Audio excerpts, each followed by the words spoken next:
What's going on YouTube? This is the Rogue Ranger here, coming to you with my first ever video, the power progression of Monkey D. Luffy, one of my favorite protagonists in Shonen. Now to clarify, this isn't his personal growth of character, this is mainly his power progression from childhood up to current in the manga. He was trained from a young age by his grandfather, Monkey D. Garp, an extremely famous and powerful Marine Vice Admiral and one of the major figures during Gold Roger's era. He trained Luffy with the intention of becoming a strong Marine, throwing him into deep ravines, leaving him alone in dangerous forests at nights, and tying him to balloons over high altitudes, all for the sake of making him stronger. This all laid the foundation to Luffy's immense willpower and his strength to survive and keep pushing forward. At the age of 7, he accidentally ate the Paramecia type devil fruit, the Gum Gum fruit, that gave his body the properties of rubber, making him into a rubber man. This allowed him to stretch, bend, bounce, inflate, and even twist his body like rubber, and making him almost completely immune to blunt damage, including strikes, blunt weapons, and bullets. Even cannonballs all bounce off of him. Falling from extreme altitudes that would normally kill a person don't even work on Luffy. Thanks to rubber's natural insulation properties, he's also immune to electrical attacks. This, however, does not make him invincible. He is still vulnerable to piercing, cutting, burning, freezing, exploding, dehydration, and shockwaves attacks. And he cannot go past his stretching limits or else it will cause bleeding and tearing. This, along with the usual devil fruit weaknesses, they all nullify his abilities, such as water submersion, sea prism stone, and hockey bypassing his rubber defenses. Placed in the care of Curly Dadan, the mountain bandit, Luffy would later meet his adopted brothers Ace and Sabo, who through adventures he would begin training with them and slowly develop his rubber abilities with varying success. Though their time was cut short with Sabo's apparent death and Ace setting sail on his own adventure, Luffy continued training to hone his fighting style to take advantage of his rubber body, stretching to increase his attack range, which is great for taking out multiple opponents, and through the snapback of his stretching, uses it to increase the power of his strikes. He can also pull himself away from dangerous attacks and use himself as transportation by slingshotting himself across great distances. Now I'm going to talk about the feats that reflect Luffy's current state of power at this point in the series. First off, his strength. At this point in the series, Luffy was strong enough to punch out Sea Kings, send opponents flying with his attacks, lift boulders over his head. He was able to break through Don Krieg's Woot Steel armor, which could withstand a point-blank bazooka, overpower fishmen, which are typically 10 times stronger than the average human. He was able to throw the giant sea monster Momu around. His grip was strong enough to restrain Arlong's weapon before crushing it. He broke Arlong's nose. He smashed Arlong through 5 stories, simultaneously defeating him and destroying Arlong Park. He easily defeated Mr. 5, a guy who could generate explosions off screen. He was able to match Roronoa Zoro in strength, his own vice captain. He would manage to punch through Crocodile's Desert La Spada. He hit Crocodile with a barrage of attacks with so much force that he sent him through an extremely thick layer of ceiling bedrock that caused an earthquake and sent him several hundred feet into the air. He was able to carry and drag a giant gold ball that was attached to his wrist and hit hard enough to shatter said golden ball. Alright, time for his speed, mobility, and reflexes. He was able to react to Buggy's flying body parts and predict Captain Kuro's stealth foot. He was able to react to Arlong's shark darts technique, and while carrying 2 people, he was able to dodge arrows from behind with a backflip. He was able to react to Crocodile's sand body and attacks in a desert, react to Bellamy's spring hopper, dodge Wiper's burn bazooka, and even land and dodge attacks from an Eneru who could turn into lightning and perceive Luffy's own attacks. Now moving on to his durability, endurance, and even willpower. Even at a young age, Luffy was able to endure a brutal beating from Portuguese spiked gloves without revealing anything to his torturer. He was unfazed by Don Krieg's spear gun. He punched him through his spiked cape, endured multiple explosions from his battle spear. He was able to endure Arlong's sharp jaws biting him at the neck. These jaws were capable of crushing even stone. He survived several point-blank explosions. He was able to climb almost 3 miles of mountain carrying 2 people in extremely freezing temperatures with no protection against the cold. He was able to endure a cannon shot, survive being impaled and buried by Crocodile, later dehydrated and revived, and even fighting Crocodile while poisoned.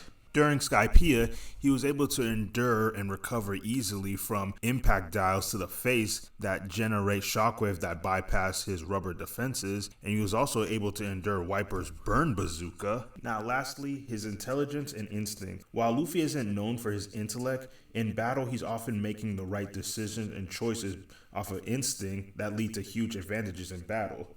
such as when he got his arm nearly bitten off by Arlong, he slammed the fishman's head into the ground to dislocate his jaw instead of trying to pull it out. He figured out Crocodile's weakness to water, and when he countered that, he used his own blood as an alternate. He comes up with unpredictable attacks to counter NL's observation haki, and he used the mirror to reflect Foxy's slow beam.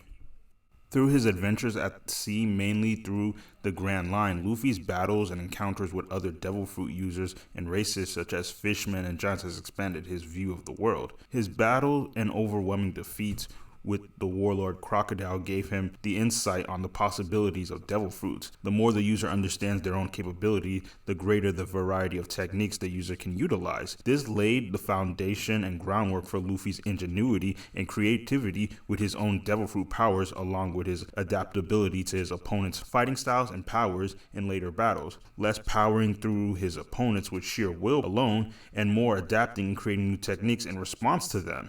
In response to the CP9 and their superhuman techniques, Luffy unveiled new techniques of his own. First off, second gear. By entering a stance that applies enough pressure to pump the blood in his legs, this speeds up the blood flow in his body, providing him with more oxygen and nutrients, enhancing his speed, strength, and mobility, similar to doping. This gives him a pinkish tint due to the rapid blood flow, and his sweat vaporizes into steam due to his metabolic rate being so high, enhancing his own techniques into more powerful high-speed versions of themselves that sound like a supersonic jet breaking the sound barrier, leading him to add the jet to his attack names. This boost allows him to even copy the CP9's shave technique, or Soru, after seeing them use it a couple of times, shocking Bluno. Figuring out shave is based on the principle of kicking off the ground with 10 times the force, allowing the user to move at extremely high speeds in order to avoid attacks as well as move at higher speeds. However, this power does come with a major drawback. Using up more of his energy, this eats away at his stamina, even leaving him panting after one use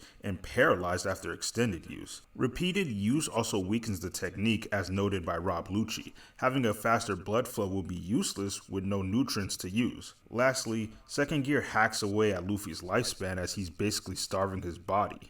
Third gear is another fighting form Luffy unveiled during his battle with Rob Lucci. By biting into his thumb and creating an opening that inflates his bones, he enlarges his limbs to proportions similar to that of a giant, and sometimes even larger. This gives his arm more mass and a larger area to attack with, and far greater strength, with his bones being the key difference between this form and his balloon technique. Rather than being soft and squishy like a regular balloon, the inflated bones maintain their hardness, exemplified by bullets that normally bounce off Luffy, ricocheting off him. This also means a lot of air compression is going on in third gear. As his limbs are giant masses, it's due to Luffy's own strength that he's able to move and attack with such gigantic proportions with ease. As the technique focuses on raw physical strength, the weight of the unbalanced proportion impede Luffy's speed and mobility. This sacrifice of movement for strength isn't the only drawback of the technique. The lag time in between shifting the air from limb to limb can be very disadvantageous. Lastly, due to the overstretching that his body is not used to, upon deactivation, this causes his body to shrink or retract into a chibi/childlike form for about the same time that he was in third gear, leaving him in a weakened and vulnerable state. Additionally, Luffy can even combine his gears, second gear's high speed and third gear strength, for a very reckless and strenuous attack, ramming into his opponents at high speed with his gigantic body. This was arguably his strongest attack at the time, but the strain and fatigue of the attack left him in a very comatose state. Even as far back as the Jaya arc, Luffy had been unknowingly developing haki, a manifestation of one's willpower and spirit that comes in three forms that is usually awakened through intense training or extreme shock. Awakening conquers haki, a rare form of haki that only 1 in a million people are born with, and described as having the qualities of a king, granting the user the ability to overpower the will of others. Luffy would unconsciously use it to knock out the weak-willed, even before finding out what haki was. During his battle with Magellan, the warden of Impel Down, Luffy was exposed to an incurable amount of poison with no antidote.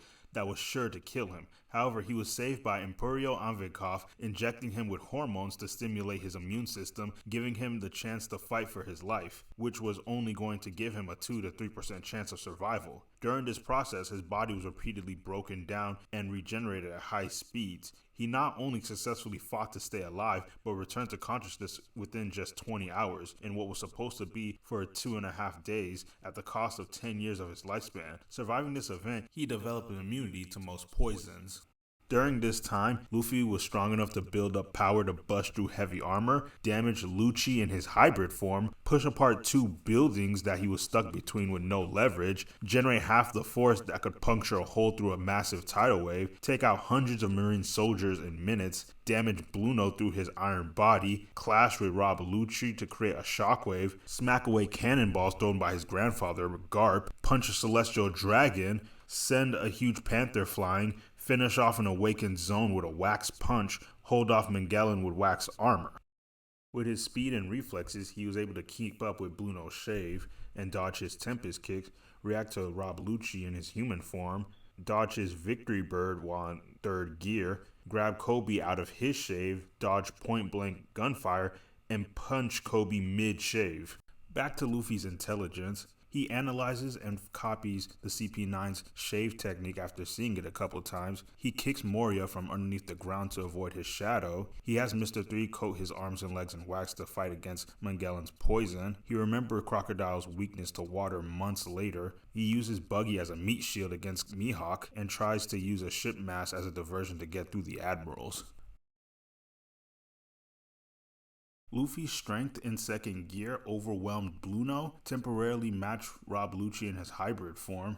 His jet Gatling defeated Rob Lucci. He was able to hit Moria with enough force to make him start spitting up shadows. It overwhelmed a hockey user's defense. His jet Gatling dispersed a barrage of attacks from 2 hockey users simultaneously. His jet bazooka sent an awakened zone user flying, and also brought the Warden of Impel down Magellan to his knees. He curve stomped Vice Warden Hannibal, slammed Blackbeard into a wall, and he punched Garp. His speed in the form had Bluno helpless. He was able to match Rob Lucci in his hybrid form's shave and dodge his finger pistol, a feat that in his base form he couldn't do.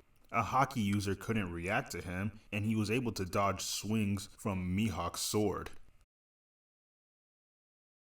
In 3rd gear, his strength was strong enough to blast through huge steel doors, nearly knock out Rob Lucci and send him flying. His giant axe bent an entire battleship. His giant bazooka shattered the giant zombie Oars' spine. He finished off a pacifista with a giant rifle, knocked out the Basilisk and impaled down, one-shotted an awakened zone, pushed back Magellan with a giant snap, one-shots a marine giant with his giant rifle, and his giant balloon was able to block a punch from the Vice Admiral Sengoku in his giant golden Buddha form. Luffy's durability and endurance allowed him to survive being frozen solid. He was more focused on the struggle of fighting his friend Usopp rather than the massive explosion. He was able to endure an impact dial with the same force as his bazooka to the face. He was able to endure finger pistol to the neck and takes 2 Tempest kicks which cleanly split the stone wall behind him. He recovered from being impaled by Rob Lucci, and in their second fight, he endured Lucci's hybrid form attacks in his regular and chibi form. He managed to keep fighting after repeated organ rupturing shockwaves and the stress of his gears.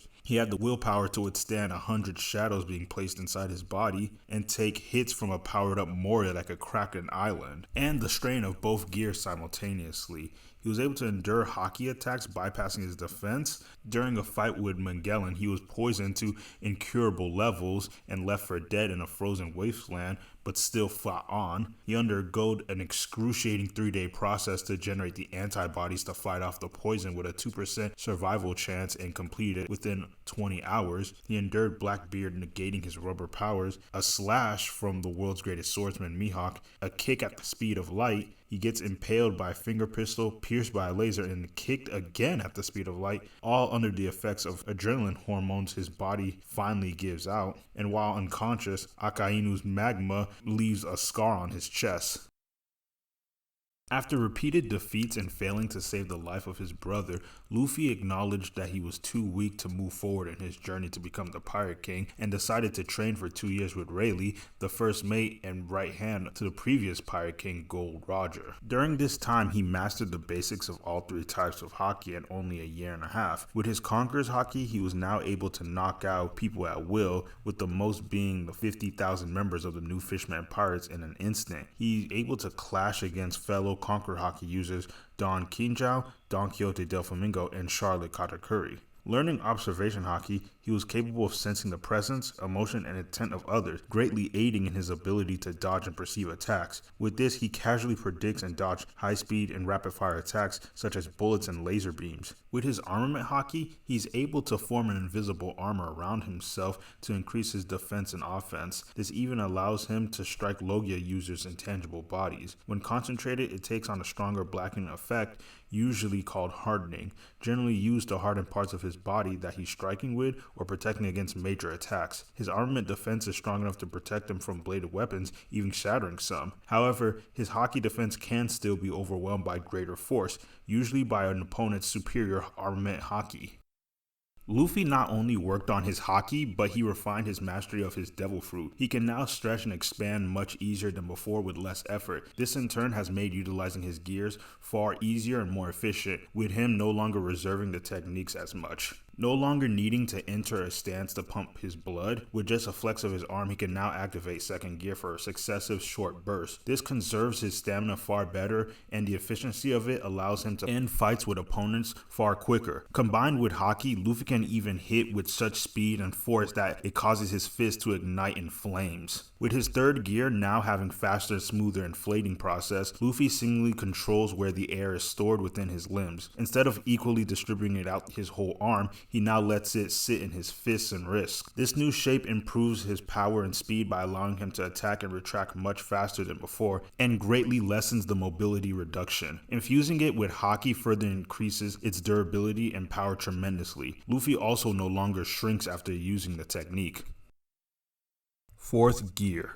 Created during his 2 years training on Ruscaina in order to combat the dangerous animals living there, this transformation gives Luffy enough power to overwhelm opponents that his previous gears couldn't. By blowing air into his arm, Luffy inflates his muscular system and covers his body in armament haki to transform into one of 3 forms. The first of these forms, the Bound Man, makes him into a human bouncing ball unable to stand on his feet as he bounces all the time. In this form, Luffy can compress his arm and legs inside his body to unleash devastating blows of power, as well as being able to change the direction of his stretching attacks. His durability is also enhanced, as despite being hardened with haki, his body's still elastic enough to allow attacks, even cutting ones, to bounce off him. Copying the principles of Rokushiki, the 6 powers, shave and moonwalk, Luffy uses the compression of his legs as propulsion to fly and move at high speeds. Though limited in range attacks, it is the most balanced of the 4th gear forms. The second form, Tank Man, Luffy takes on a giant round form that increases his defensive abilities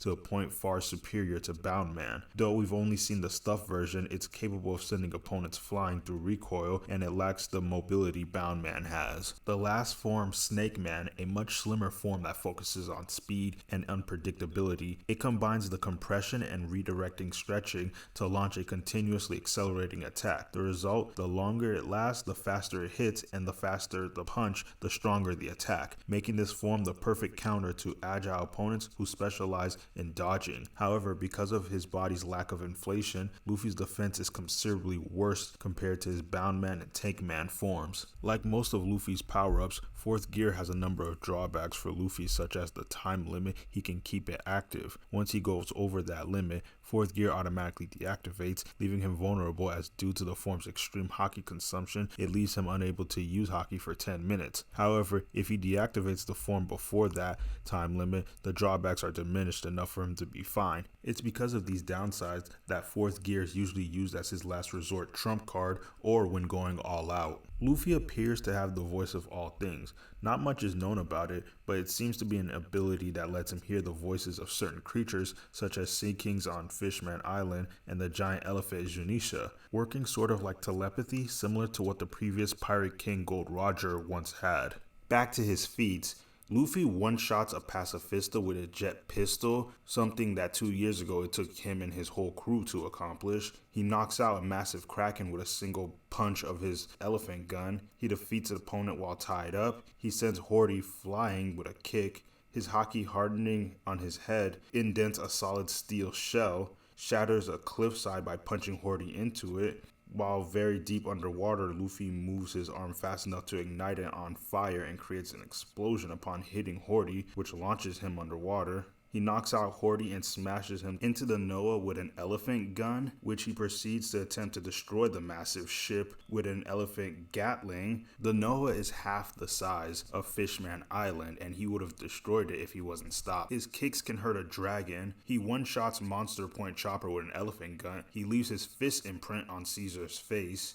His Grizzly Magnum technique sends Caesar Clown flying through metal doors and outside his mountain base. He grabs a gladiator and slams him down into the ground. He takes out a giant with a single punch. He matches blows with Don Chinjao, and later his Thor elephant gun overpowers his headbutt, fixes the shape of his head, and sends him flying into the arena hard enough to split it in half. His Grizzly Magnum smashes through the mountain-sized Pika's head. He hits Doflamingo with a Red Hawk that injures him. He blocks attacks from Doflamingo and Bellamy simultaneously. His Jet Gatling blasts Doflamingo's string copy through a roof and destroys it. He punches Bellamy out of his Spring Hopper again. He clashes with Doflamingo. He defeats a good portion of Big Mom's army while exhausted and injured, and fights Katakuri on even ground once he gained Future Sight. Luffy effortlessly avoids bullets fired right in front of him. He dodges a laser beam fired from a pacifista, calling it slow, moves so fast to kick Hori he can't react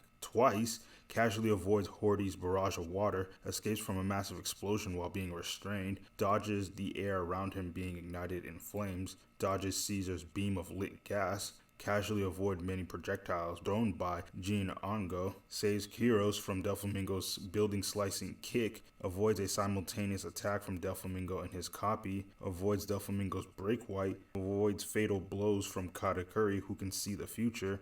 He dodges and immediately counters to land his first blow on Katakuri and moves too fast for snipers to get a lock on him.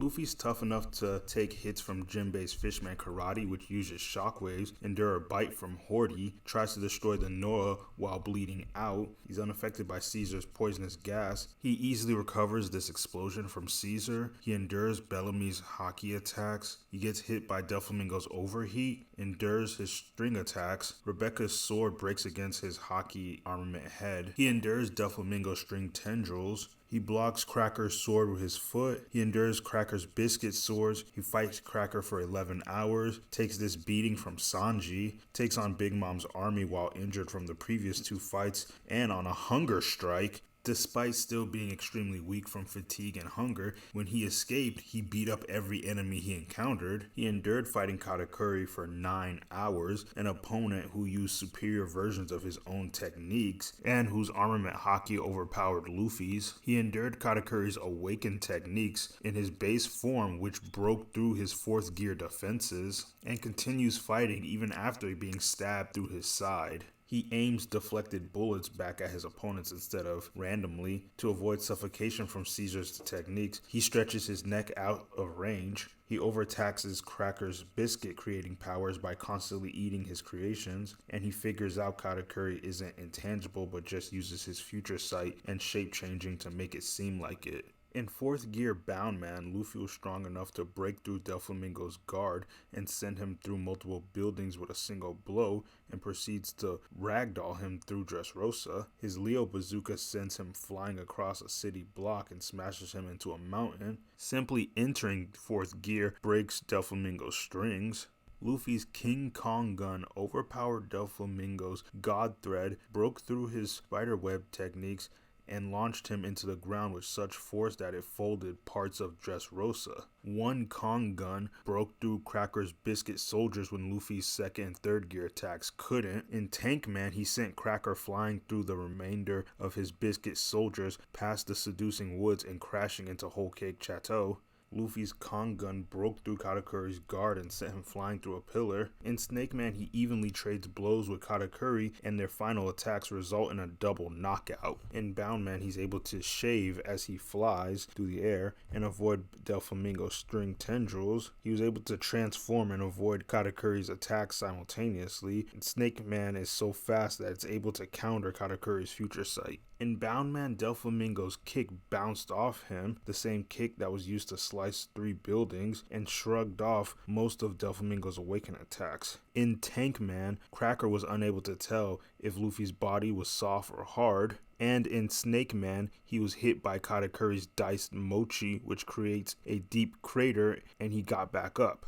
Twice. Once Luffy started fighting against the 4 emperors and their forces, his current level of powers proved to be insufficient, so he strengthened each of his 3 forms of haki to a greater degree and learned how to use their advanced applications. During his grueling battle with Charlotte Katakuri, who had mastered his observation haki enough to see the future, Luffy pushed his observation haki to its limits for hours to reach similar results.